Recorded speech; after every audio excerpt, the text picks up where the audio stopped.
Is this the time? Is this finally the year that the Gophers beat Iowa? Hey, You are Locked On Golden No matter what Gophers, we're going to do here, we're just going to keep rowing. your daily podcast on the Minnesota Whatever Golden However it Gophers. turns out, we're just going to keep rowing. Part of the Locked On Podcast Network, your team every day. We're just going to keep rowing, and keep rowing.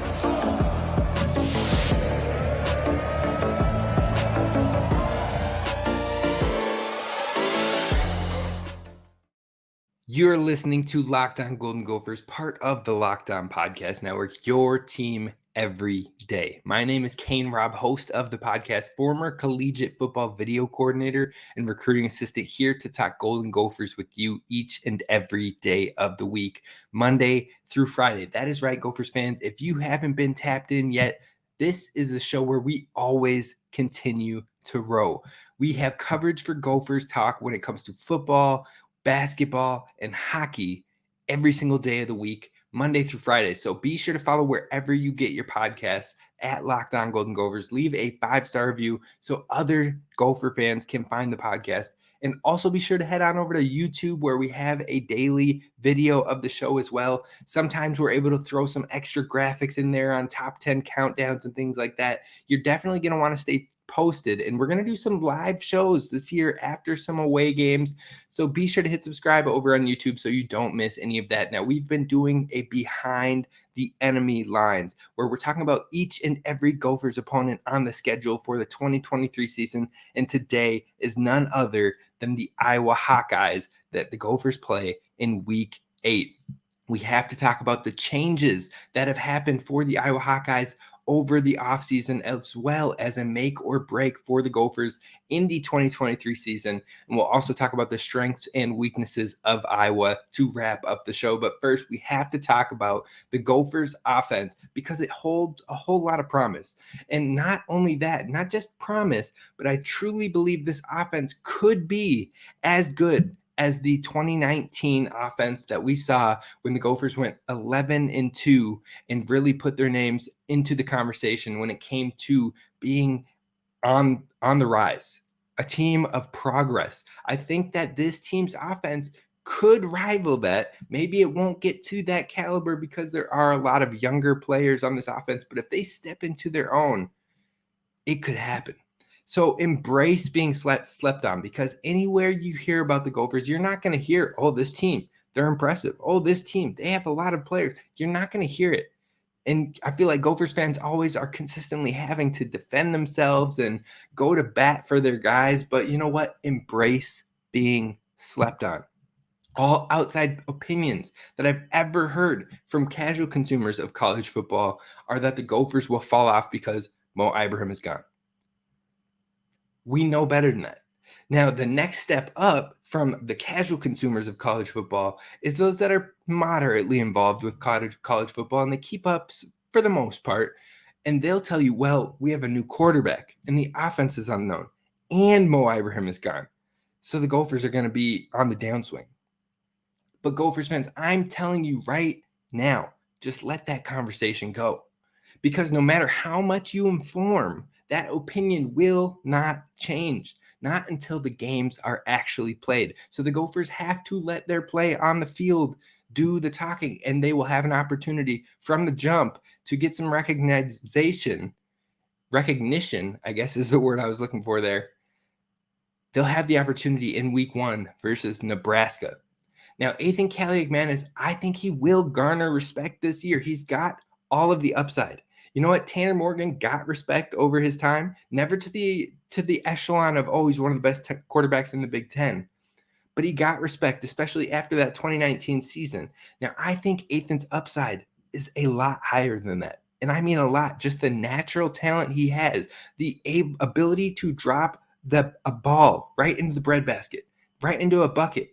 His ability of placement, along with the arm talent and how strong his arm is. If you listen to anything that Gophers players said at the Big Ten Media Days, Brevin Spanford, Chris Ottman-Bell, even in some of the pressers we've had thus far this summer, they talk about how big Ethan's arm is. And we've seen that on full display, especially in spring, especially in the fall camp of last year. And I'm telling you, we are bound to see it again during the season. We will see the flashes. He will garner more respect as the year goes on. So it's nothing to fret about right now. Now, to the outside world, people will be like, wow, whatever insert running back here steps up, they came out of nowhere.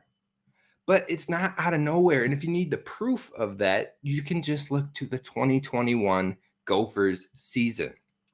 Because in that 2021 Gophers season, Mo went down with an injury in the very first game of the season.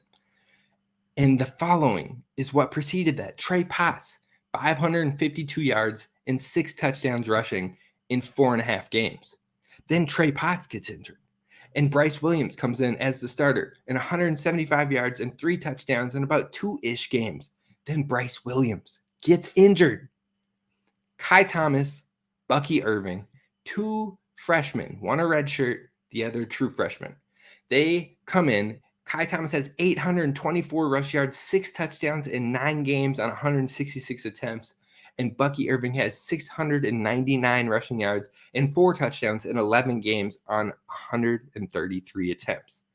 Now, the Gophers had the number 6, the number 12, and the number 15 rushers in the entire Big Ten, all in a year where Mo was expected to be the guy and suffered an Achilles injury. And Potts was 15th in rushing in that season in only 4.5 games. Now, Potts didn't go on to show a ton of upside last year when Mo went down, but Potts also came back from a freak injury. But now you're talking about a Sean Tyler, who has put on 2 good seasons of production at the MAC level, running for over 1,000 yards. You're talking about Zach Evans, who got 5 touches last year, had 30 yards and a touchdown, and showed nothing but promise in both of the past 2 spring games. If not for an injury, he could have maybe been involved more often last season to kick it off. And then you talk about Darius Taylor, one of the prized possessions, prized recruits, prized commitments of the 2023 class. 4-star guy from Michigan. Michigan wanted him. Michigan State wanted him. Wisconsin wanted him. A lot of schools, over 30 offers, wanted Darius Taylor. There's a whole lot of promise in that running back room, and the Gophers will be all right. But it's the pass catchers that people are overlooking. Not everyone. Phil Steele gave a lot of love to the Gophers pass catchers, listing them as the 3rd best pass catching unit in the entire conference in the Big Ten, only behind Ohio State. Understandable. Ohio State's one of the best wide receiver rooms in the entire nation for 5, 6, 7 years straight. And the only other team behind or in front of the Gophers was Maryland. Sure, they got some good transfers coming in. They've showed a lot of production with Talia at the quarterback, but the Gophers getting 3rd on that Phil Steele ranking, which is one of probably the most viewed rankings when it comes to all that, when it comes to breaking down teams and depth charts and positions and all that. To get a little love there was impressive, to say the least. You're talking about Chris Bell, who I feel like all the Big Ten has some respect for. Now, he's going on his 7th year, which is wild to think about. Dr. Chris Bell, just kind of crazy, Dr. Crab. But he has garnered respect from his games in the 2019 season, from his games in 2020, even his kickoff to the 2022 season last year showed a lot of promise. He can get it done across the field. He can get it done in the one-on-one, in the contested catch. He can create separation, route separation. I mean, Chris Bell has respect in the conference, so that's one name people recognize. But then you've got Brevin Spanford, who could potentially be the best tight end in the entire Big Ten conference. And now Iowa fans might be listening to this episode like, whatever, we're tight end university. Luke Lachey is going to show you up, blah, blah, blah. No, Brevin Spanford is the truth. One of the best blocking tight ends in the entire country, on top of the production in the receiving game.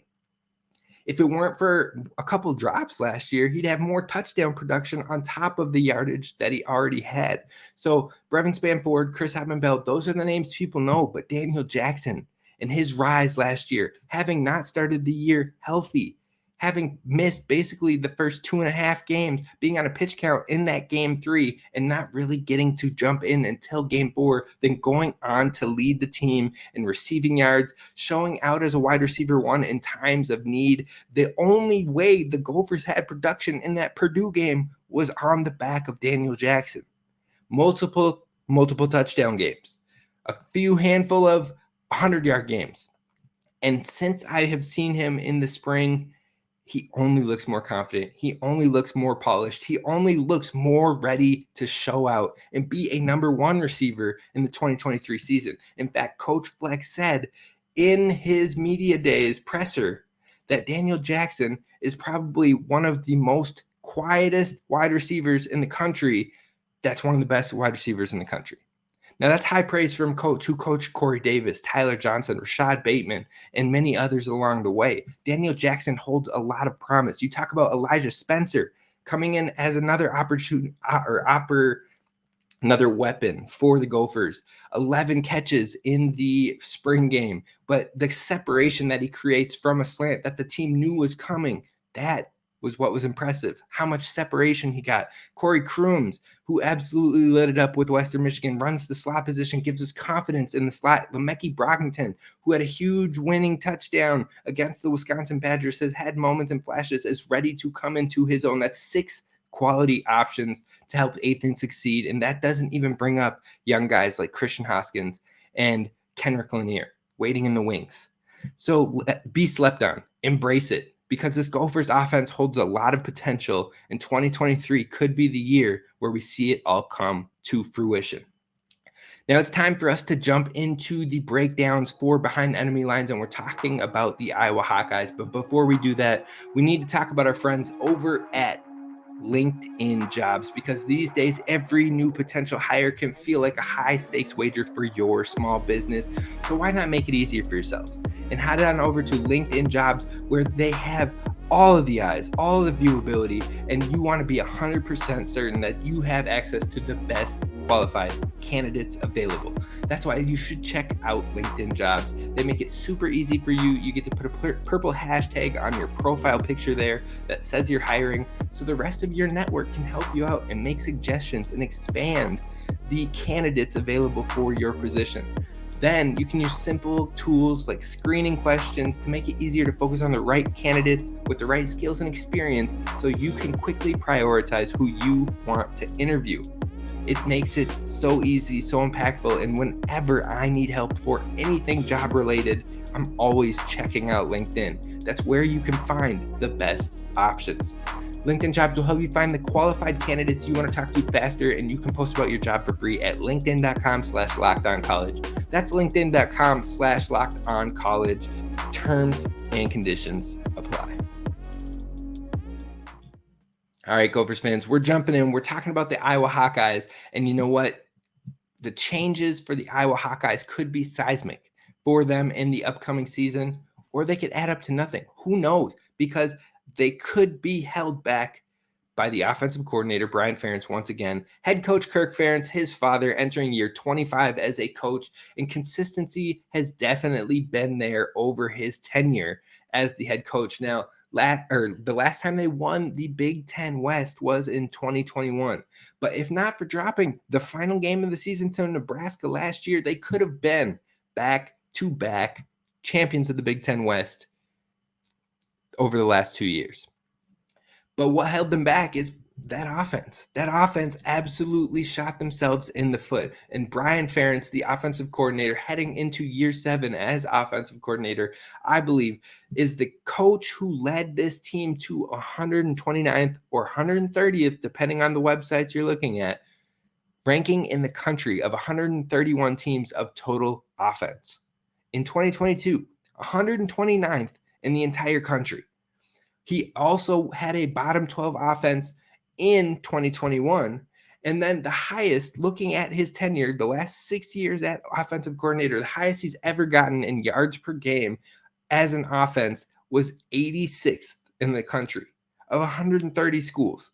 3 years of being in over 100s. I believe he had 114th year, 129th year, and 119th year or something like that. It's been bad. It's been bad, but you don't have to tell Iowa Hawkeye fans that. You don't have to tell Gophers fans that. So let's move forward. Defensive coordinator Phil Parker is back. Not diving too far into him because we know he gets it done, and he's serving in his 12th season as defensive coordinator for the Iowa Hawkeyes. Now, when you look at impact transfers, the guys that could make a big difference for the Hawkeyes in this upcoming season, you're talking about Eric All, a tight end from Michigan, who has shown the upside and ability to be a weapon. Now, if Iowa, the school that always has usage with 2 tight ends, but always has 1 tight end pop off every year, like clockwork, sometimes 2. Y'all remember Kittle and Noah Fant at the same time? Sometimes it is 2.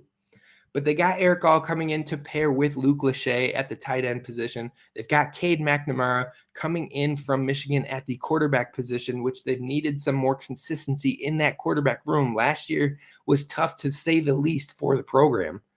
They've also got Caleb Brown, a wide receiver coming from Ohio State. He was a true freshman last year, redshirted, didn't get any time. He's looking to step up for the Hawkeyes this upcoming season. Then they've got Rusi Feth, Dijon Parker, both offensive linemen from lower divisions coming in to the program that could use some help, at least some depth in the offensive line position. And then Nick Johnson, a linebacker from Virginia, coming through as well. Now we dive into the offense. Quarterback Cade McNamara is bringing veteran experience, playoff game experience to this Iowa Hawkeyes team.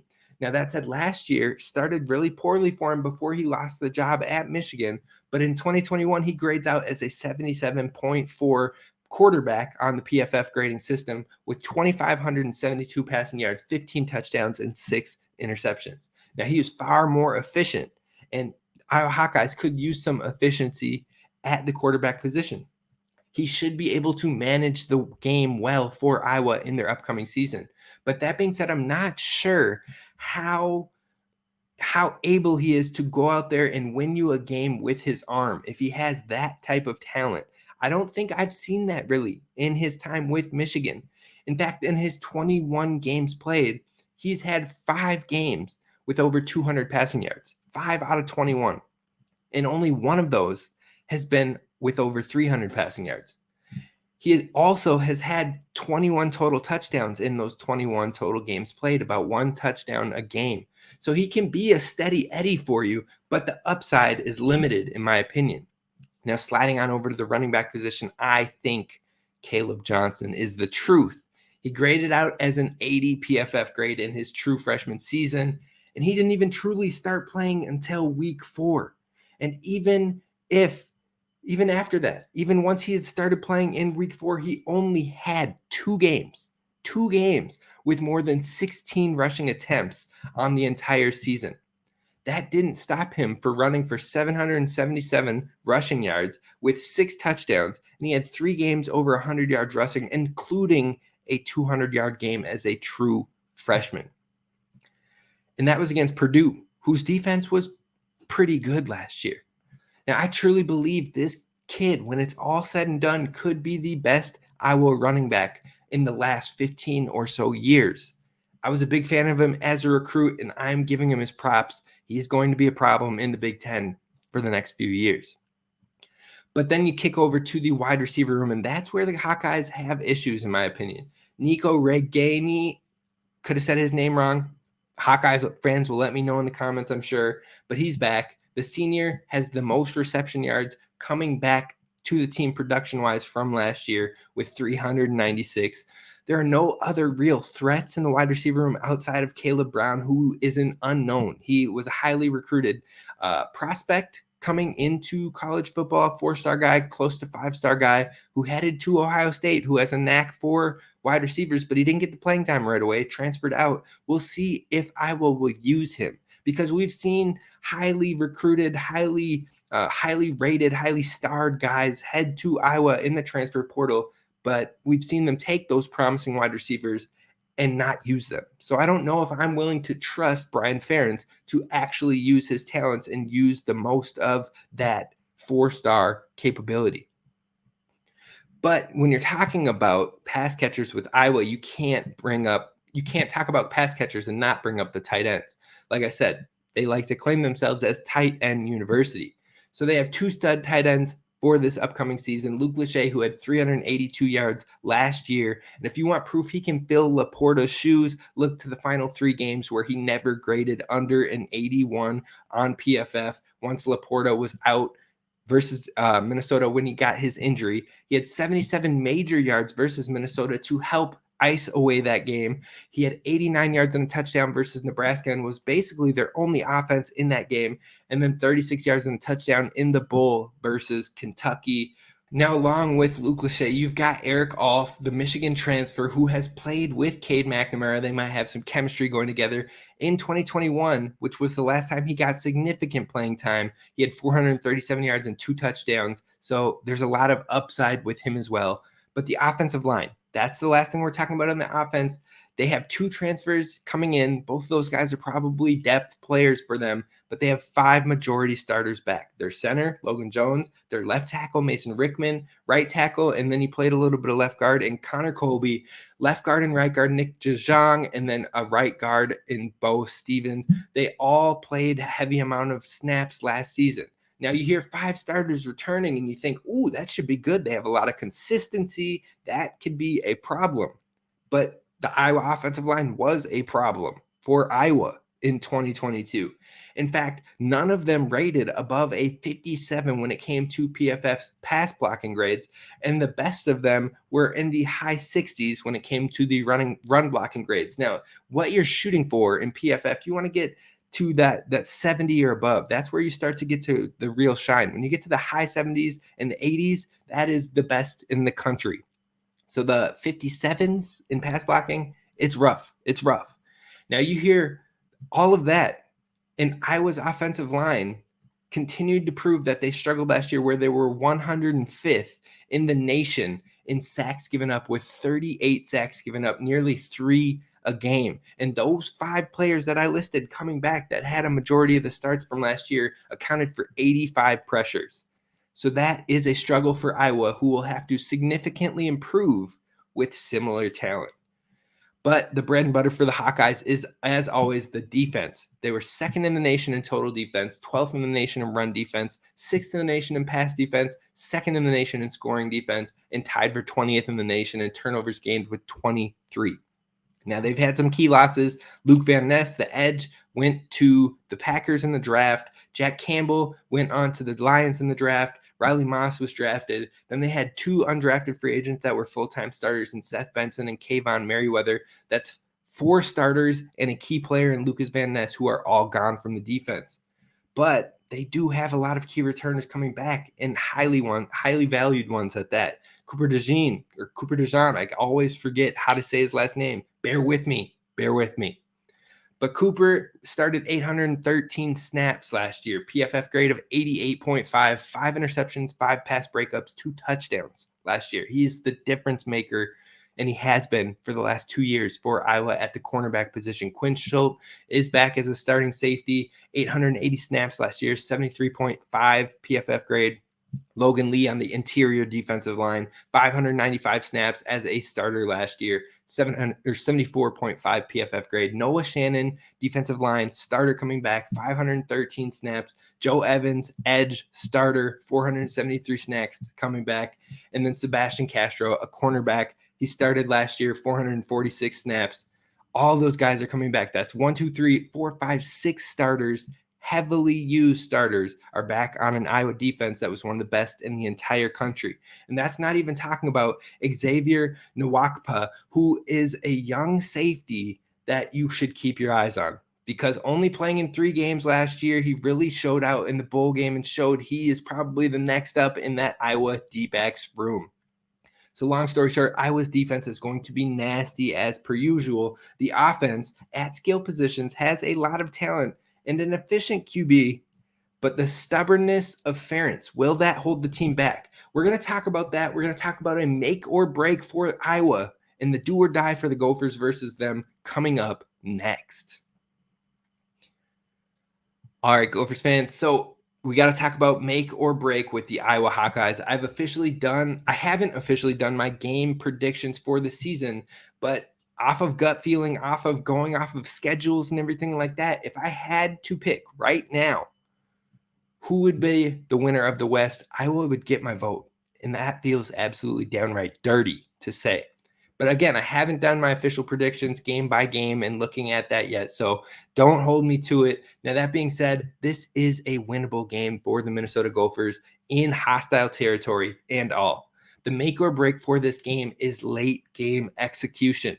Poise is the word for the Gophers in 2023, and the game versus Iowa has been complete poison over the last 3 full seasons. They haven't been able to hold it together in the late game execution. They've been in every single one of these games. Statistically, they've led in production in a lot of the last 3 full season games against Iowa. But you can't miss field goals. You have to capitalize on turnovers rather than suffering from them. Now, I know you might be saying, well, duh, Kane, you have to do that. But hear me out. 2022, we had a missed field goal in the game. A fourth quarter fumble that Minnesota eventually forced a 3-and-out in right after, so it didn't hurt us too bad. But then a late interception with 2 minutes left that took the game away in the fourth in a field goal loss game. Then you go to 2021. We had a missed field goal in the late third quarter when down 1 point. Then later down 2 points with 2 minutes remaining, and the Gophers have a turnover on downs. And that was a 5-point loss. Then you go to the 2019 season. We had a field goal missed in the game. You see what I'm saying here? You don't think about it as much after it's done, but that's 3 straight games or 3 seasons, 3 of the last 4 losses where we've lost single digits. We've missed a field goal in the game. And then in under 2 minutes to go, down 4 points with the ball, we have a pass intercepted in that 2019 season and lose the game by 4 points. So late game execution has been the absolute make or break for the Gophers versus Iowa, and it likely will be again in week 8 at Iowa. So the Gophers have to show that poise and show improvement in the late game execution. Now, the strengths of this Iowa team, they have one of the best defenses in the country yet again, a special teams unit that legitimately makes a difference each year, a running back who poses to be a threat at each level of the field, and tight end talent in Lachey and all that are potentially some of the best in the country, best tight end room up there in the country. Weaknesses, you've got Brian Ferentz play calling and decision making. That's been shooting them in the foot for the last couple of years now. Then you have wide receiver consistency. Do they have any real talent? Is Caleb Brown the truth or is he not? And then finally, the offensive line has been a weakness for them, giving openings to pressure and chaos often. So the offensive line looks similar to last year, and it's something the Gophers could possibly capitalize on to keep themselves in this game at Kinnick. That's going to do it for us here today at Locked On Golden Gophers. Let me know your thoughts down below. Let me know if this is the year we bring home the bacon, if Floyd is coming back to Minnesota. I want to hear your thoughts and more down in the comments on YouTube. I will see you tomorrow where we are going to talk about the next opponent, which is Michigan State. Row the boat, Sky Go Gophers, and as always, don't forget to subscribe. Oh yeah, and we hate that.